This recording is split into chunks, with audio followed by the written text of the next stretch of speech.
আসসালামু আলাইকুম। Happy's kitchen আরেকটি নতুন রেসিপি দেখার স্বাগতম জানাচ্ছি সবাইকে।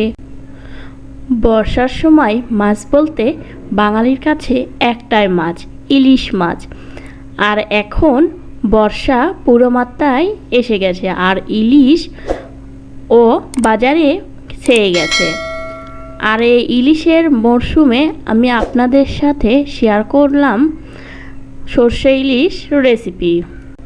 বাঙালিদের কাছে বর্ষা মানেই তো ইলিশ, তাই আমি আপনাদের কাছে নিয়ে এলাম ইলিশের এক খুবই জনপ্রিয় পদ, সরষে ইলিশ।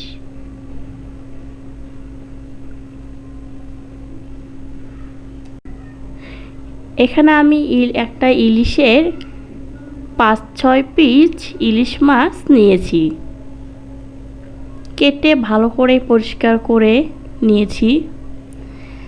এখন আমি এখানে নিয়ে নিচ্ছি 1/3 কাপের মতো সরিষাটা সাদা নিয়েছি। আপনারা চাইলে এখানে কালো সরিষাটা দিয়েও করতে পারেন, কিন্তু সাদা সরিষাটা দিয়ে করলে এর স্বাদটা অনেক ভালো পাওয়া যায়। সরিষাটা আমি এখানে ভালো করে ধুয়ে একটা স্ট্রেনারে ছেঁকে নিচ্ছি। তারপর এখানে আমি একটা ব্লেন্ডারের জার নিয়ে নিচ্ছি। ব্লেন্ডারের জারের ভিতর সবকটা সরিষা আমি এখন এর ভিতর দিয়ে দিব।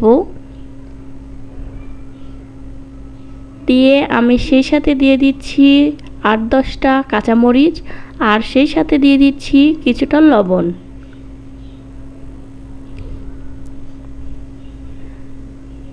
আর তারপর দিয়ে দিচ্ছি আমি এখানে কাঁচা সরিষার তেল। তার মধ্যে আমি দিয়েছি পরিমাণ মতো কিছুটা পানি।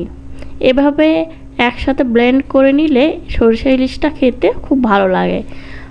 এখন আমি মুখটা লাগিয়ে এখন এটা ব্লেন্ড করে নিয়েছি। এই তো আমি সরিষাটা ব্লেন্ড করে নিয়েছি। এখন আমি এখানে একটা বাটি নিয়েছি। বাটিতে একটা স্ট্রেনার বসিয়ে আমি খোসাটা এখন ছেঁকে নেব। যাদের পেটের সমস্যা হয় সরষেতে, তারা এভাবে খোসাটা ছেঁকে নিলেই ভালো, তাহলে আর হজমের কোনো সমস্যা হবে না। আর ইলিশটা এভাবে রান্না করলেও খেতেও কিন্তু ভালো লাগে। ব্লেন্ডারটা ধুয়ে তারপর আমি কিছুটা পানি দিয়ে আবার ভালো করে এই ছেঁকে নিচ্ছি সরষেটা।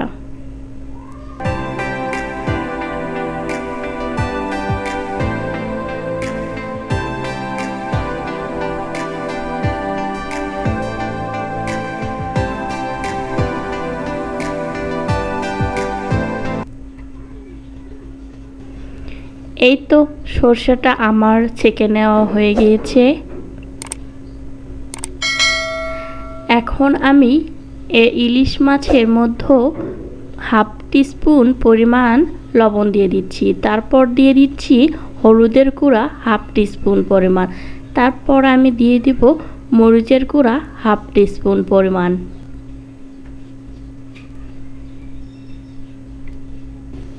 ওপর থেকে আমি দিয়ে দিচ্ছি একটু সরিষার তেল কাঁচা। তারপর হাত দিয়ে মশলাগুলো ভালো করে ইলিশের সাথে মিশিয়ে নিচ্ছি।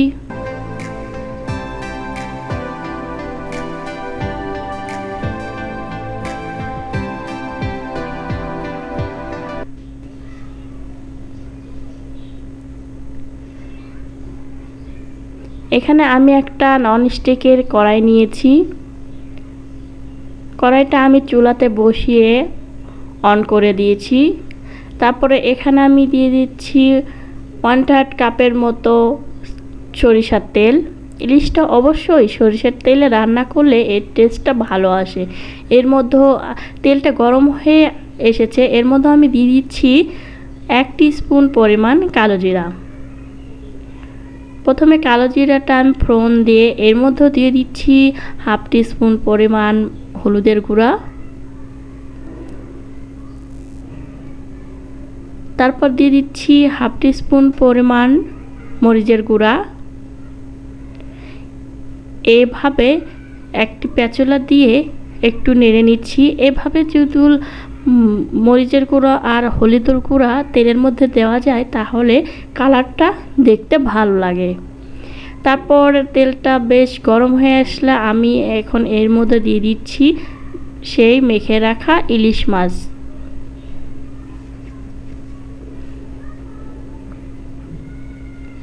চুলার আঁচটা কিন্তু মিডিয়াম টু লো হিটে রেখেছি। সবগুলো মাছ দেওয়া হয়ে গেলে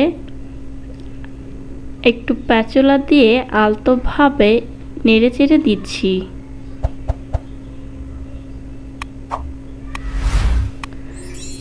তারপর তার মধ্যে আমি দিয়ে দিচ্ছি সেই সর্ষে বাটাটা।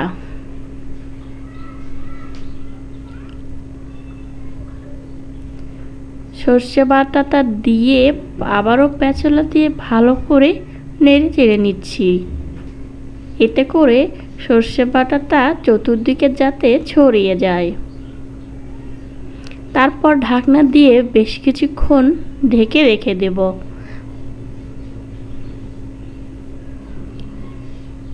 ৫-৭ মিনিট পর ঢাকনা খুলে আবারও একটু নেড়ে দিচ্ছি। এক পাশ হয়ে গেলে আরেক পাশটি উল্টিয়ে দিচ্ছি।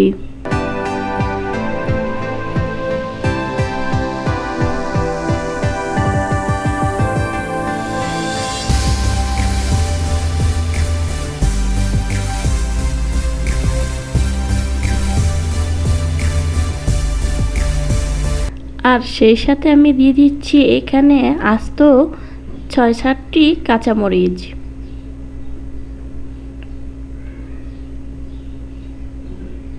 কাঁচামরিচটা দিয়ে আবার একটু নেড়ে চেড়ে দিয়ে নিচ্ছি।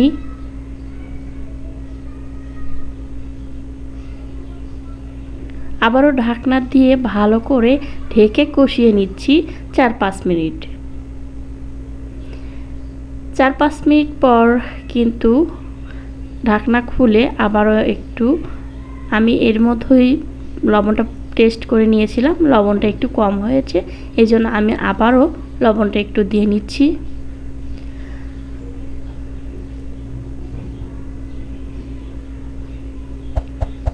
লবণটা দিয়ে আবারও নেড়ে চেড়ে নিচ্ছি।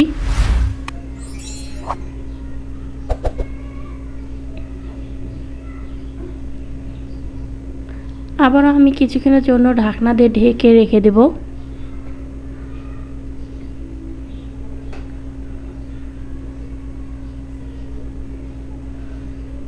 আবারও আমি ঢাকনা খুলে এর মধ্যে কিছুটা পানি দিয়ে দিচ্ছি।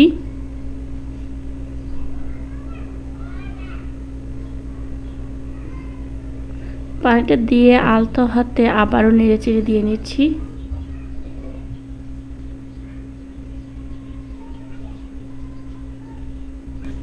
আবারও ঢাকনা দিয়ে আমি ঢেকে একবারে হওয়া পর্যন্ত রেখে দেব।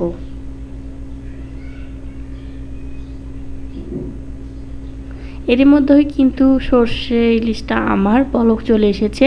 এখন আমি সর্ষেটা যাতে নরম হয়ে আছে এই জন্য হাতলটা ধরে একটু ঘুরিয়ে দিচ্ছি। বেশি নাড়াচাড়া করলে কিন্তু ইলিশ মাছটা ভেঙে যাবে।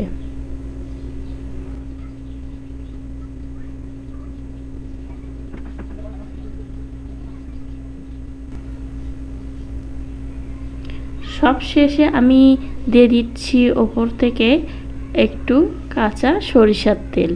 কাঁচা সরিষার তেলটা দিলে রান্নার টেস্ট গুণে বাড়িয়ে দেয়।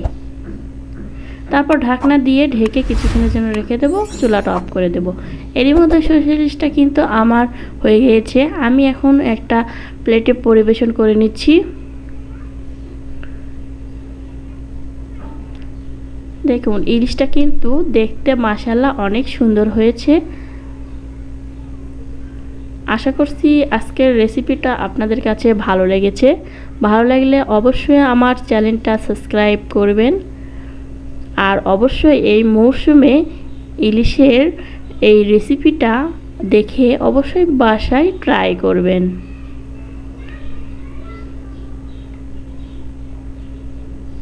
আর এরকম নিত্য নতুন রেসিপি পেতে আমার চ্যানেলটি অবশ্যই সাবস্ক্রাইব করে পাশে থাকা বেল আইকনটি প্রেস করে দিবেন।